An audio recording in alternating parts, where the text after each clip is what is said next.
You're telling me an international hospital signing in a kumuchala nchali lubuto 2 months pregnant nenga tali lubuto Nasiblin, are you serious?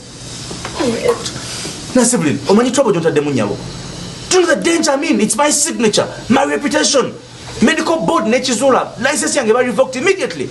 Kati tugenda kola. Shut up. Tugenda kola, you're fired. Get out. Get out. Sorry. Nasiblin, tofuka bila wansi. Tukiweka bya kabya maziga. Guno gwe gusendi tugenda kuddamu. Tugenda kuddamu, you've already done the damage. Onsanyiza wo ne kudwaliro. It's not the first time. Wasoka n'okikola ku Saragava. I remember Saragava, mwalizi na sister ne bani ne mwekuba ne baba wenguzi. Obani aba wenguzi Saragava, I don't remember. Ne muwande Sharon. Ne muwande ne mukole enguzi. Yes, was Sharon oba Sarah, I don't remember naye mwakole ebyenguzi. I'm so sorry. No, don't touch me. Don't. In fact, Nasiblin,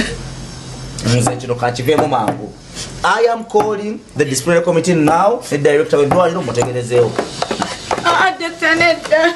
Nasiblin. Please, Dr. Netta. Nasiblin, say Sarakati.